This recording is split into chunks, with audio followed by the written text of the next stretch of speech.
welcome to Random Fandom Chats. I'm Dee Dee. I'm Tandra. And this is Annabeth. Here we talk about anything sci-fi, fantasy related from movies, books, comic books, TV shows, games, and today we're actually going to be doing a special on the Logan movie that just came out a few days ago. Now, we just got back from seeing the movie, and what are your thoughts on it?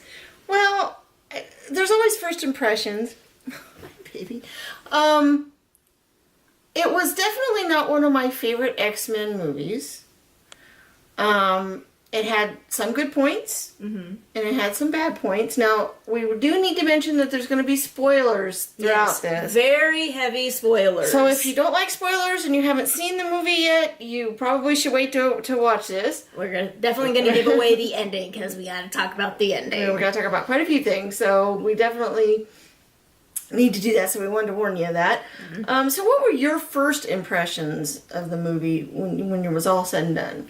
Well, I wasn't really sure what the exact setting of this movie would be, because I tried to stay away from spoiler articles and whatnot before I go see a movie, especially a movie like this.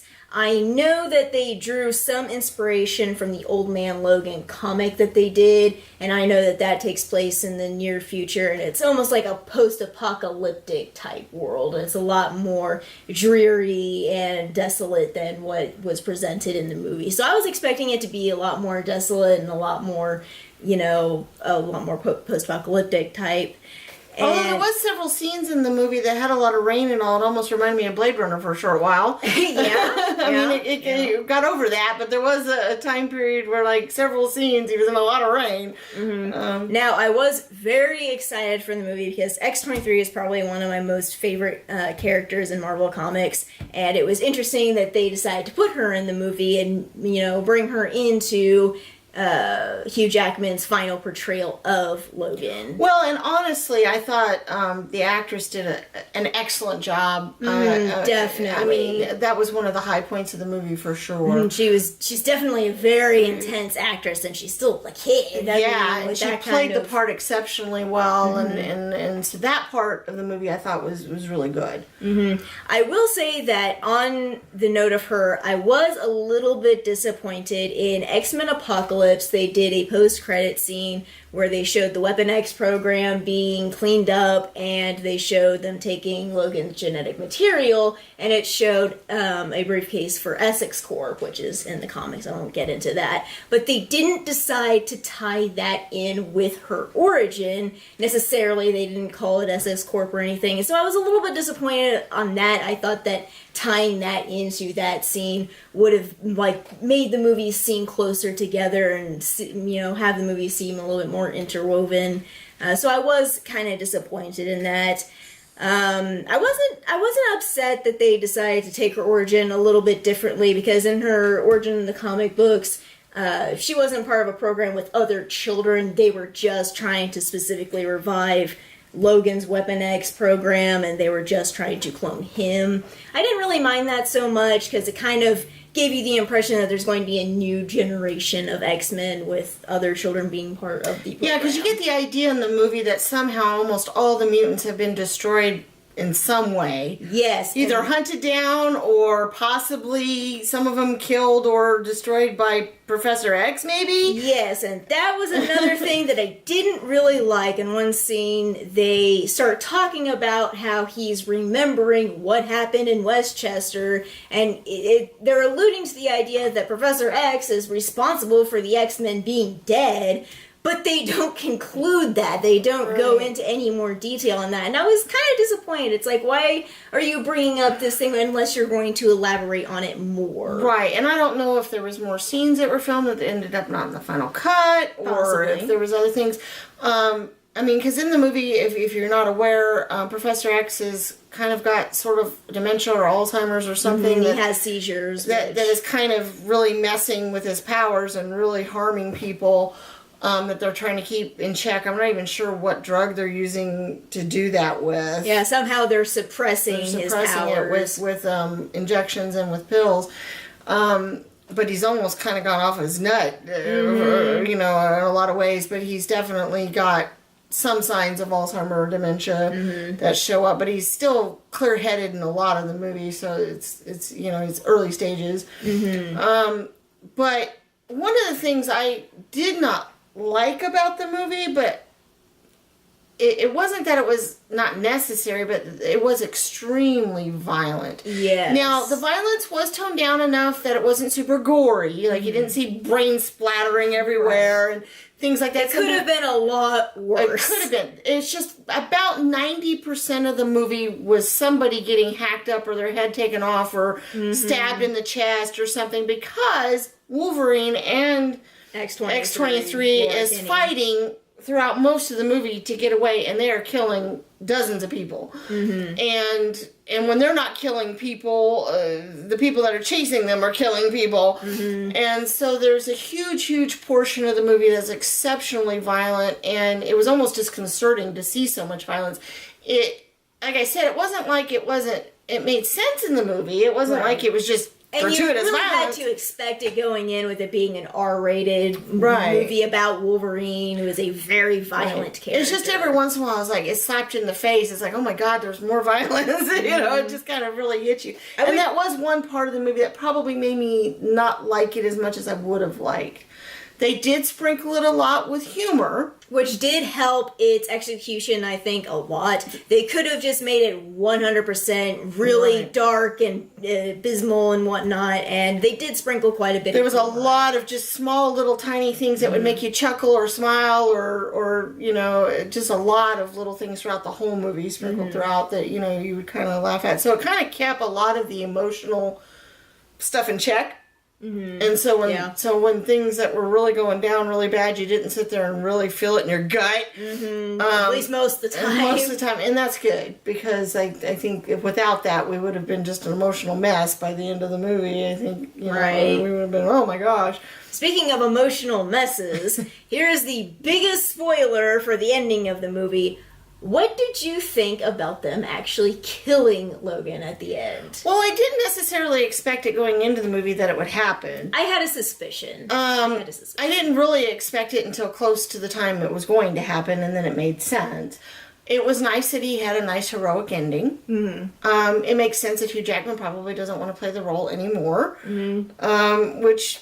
You know, he's getting old, and he's, you know, he has to be in certain physical shape to be able to do this. And having to keep up that muscle, that must just be strenuous. Very hard. And the fact that he was able to have such a grand ending, really, I mean, because it was important, and it made sense that it happened. I mean, he was basically dying throughout the whole movie. Yeah, he was, But you had a thought that maybe he was going to get better.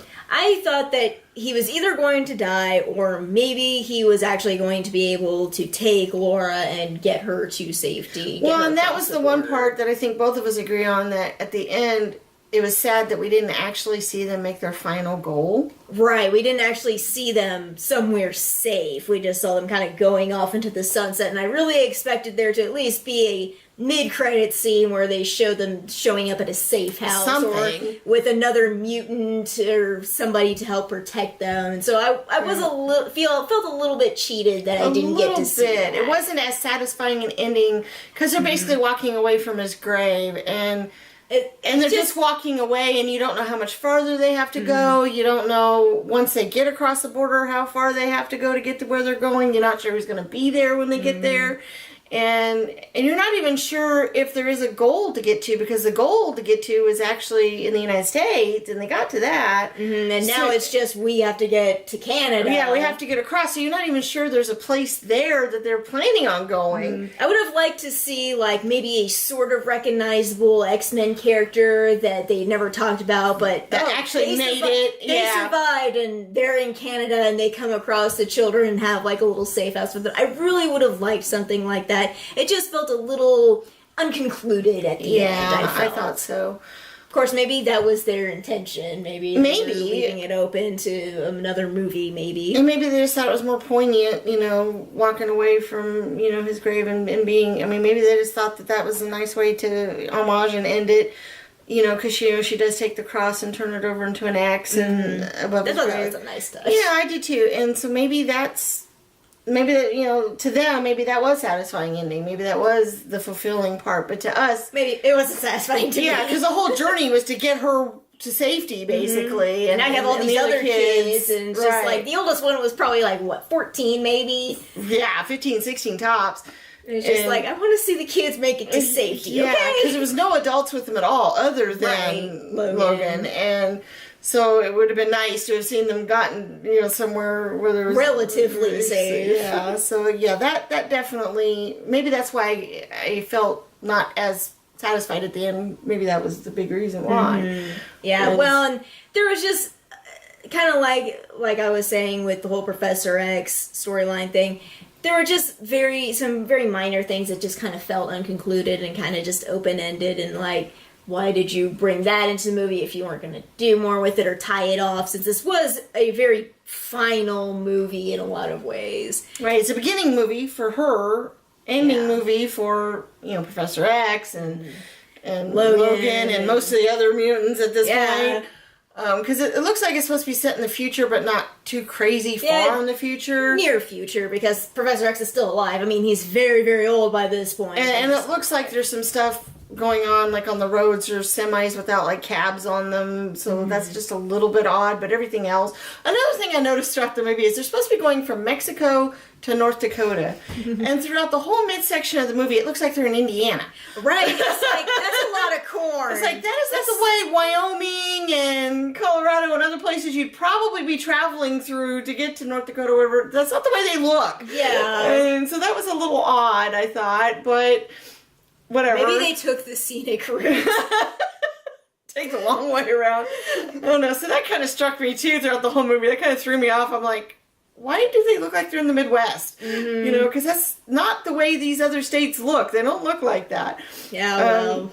And then finally when they get to, right before they get to North Dakota, there's mountains again and everything. That looks like they're where they need to be. Yeah. But before that, it was like, they looked like they were in flat corn country out in farmland with normal looking Indiana looking it's like most places. of the West doesn't look like that. Yeah. But okay, you go with so that. that was a little weird.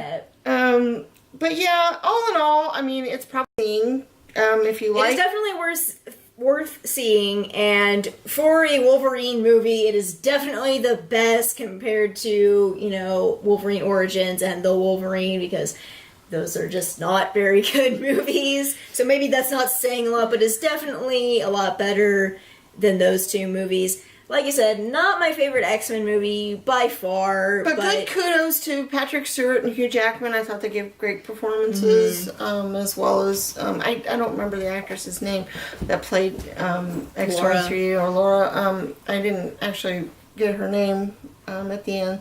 But like I said, all three of them I thought did an excellent job, and it was really, good from that point of view as well. So it's worth seeing, at least, go and give it a shot. And, especially if you're an X-Men fan, it's definitely worth seeing. Even if you're not a huge Wolverine fan, it's still an interesting take on some of the characters and a, furthering of the all-around X-Men story. Yep. All right. Well, I think that's pretty good amount for our special today, and we thank you very much for watching, and we hope you continue watching our vlogs that we do. We have some other specials coming up in the future, as well as our normal random stuff we end up doing. So if you like this video, please consider giving it a thumbs up. If you like what we do, subscribe. Leave comments below. Let us know what you thought of the movie, what you liked, what you didn't like, and we'll see you guys next time. Thanks.